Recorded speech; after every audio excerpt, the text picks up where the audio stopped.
Sebuah video viral beredar di sejumlah media sosial memperlihatkan seorang siswi sekolah dasar di Semarang berangkat sekolah diantar ibunya melewati sungai yang berada di sebelah rumahnya. Siswi SD ini terpaksa melewati sungai karena akses jalan keluar rumahnya ditutup oleh seorang pengacara yang memenangkan kasus penyerobotan tanah yang dituduhkan kepada ayah siswi SD tersebut. Video memperlihatkan seorang siswi sekolah dasar terpaksa turun dan menyusuri bagian sungai yang kering untuk berangkat ke sekolah. Video ini viral di sejumlah media sosial setelah diunggah oleh pengambil gambar Juladi Boga Siagian yang merupakan ayah dari siswi tersebut. Dalam narasinya di video, Juladi mengatakan karena penutupan akses keluar rumahnya ditutup dalam beberapa hari ini, untuk segala aktivitas di luar rumah harus dilakukan dengan cara yang sama, yakni harus melewati sungai. Peristiwa ini terjadi di Jalan Lamongan Selatan 2 RW 01 Kelurahan Bendan Ngisor, Kecamatan Gajah Mungkur, Semarang. Sedangkan sungai yang dilalui tersebut adalah sungai yang merupakan anak sungai Kaligarang. Untuk mengkonfirmasi peristiwa dalam video tersebut, sejumlah awak media yang mendatangi rumah Juladi juga harus turun dari sebelah jembatan dan menyisir di tepian sungai.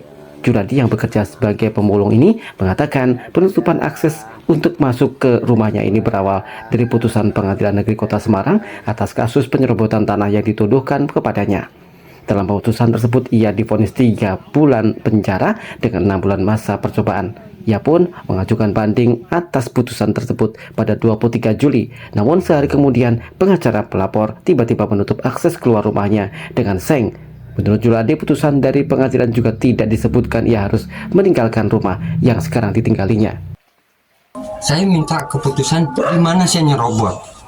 Tidak ada di dalam putusan hakim itu berapa meter luasnya yang saya serobot. Karena tahunya dia hanya menunjukkan luas tanah kami 196. Tapi di mana? Cuma dilihat di gambarnya saja. Di hakim sudah saya tulis, Pak, jangan lihat gambar, tolong lihat keterangannya, Pak. Keterangannya itu batas tembok, batasnya ini. Artinya terkait penutupan ini, kan ini putusan tapi belum ingkrah dan Bapak masih banding. Sebenarnya belum bisa ada penutupan ini menurut Bapak. Nah, saya nggak tahu, tapi saya bilang gini, waktu datang lah rame-rame. Saya tanggal 22 itu hari Rabu udah mengajukan banding. Ini dilakukan hari Selasa, hari Kamis ini langsung putusan. Aku udah bilang sama pengacaranya, namanya Roberto Sinaga, saya lagi banding. Kenapa ini dilakukan? Itu urusan saya yang bertanggung jawab, kata pengacaranya. Terus saya mau ngomong apa? Karena saya divonis 3 bulan kurungan, 6 bulan masa percobaan, saya nggak berani macam-macam, Pak. Pas saya ngomong gitu, udah saya diam. Saya takut nanti kalau sedikit pun saya bikin konflik, kena saya dalam putusan itu. Tapi walaupun udah saya bilang banding, itu kan nggak pakai kan, jadi saya tetap berlindung. Jadi putusannya pidana, Bapak bersalah pidana, kemudian juga harus melepas tanah ini, gitu. Putusannya gimana? Tidak melepas, tidak ada dalam petikan. Boleh Bapak lihat, baca nanti dalam petikan keputusan tidak ada namanya memutuskan. Ini harus ditutup. Saya harus melepas tanah. Tidak ada keputusan, cuma keputusannya saya bersalah menyerobot. Udah gitu saja, tapi tidak ada kata-kata lain. Camat Gajah Mungkur Puput Widatmoko menyayangkan peristiwa tersebut karena mengorbankan seorang anak yang hendak menuntut ilmu.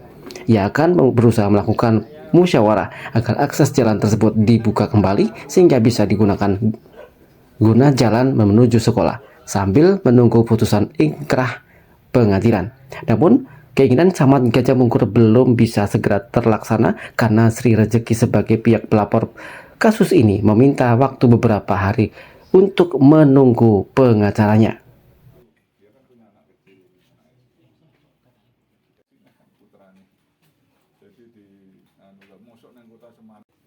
Nah, ini ke depan ya kita masih berupaya lah untuk musyawarah bagaimana jalan terbaik sehingga anak yang sekolah SD ini bisa mendapatkan akses jalan lah.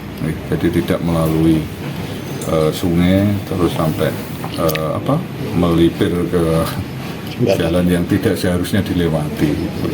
Jadi karena ini Pak Siagiannya ini masih mengajukan banding, jadi sambil nanti proses pengadilan berjalan, nanti kita kita ketuk hatinya lah Bu Sri Rezeki, semoga bisa memberikan akses sambil menunggu proses di pengadilan.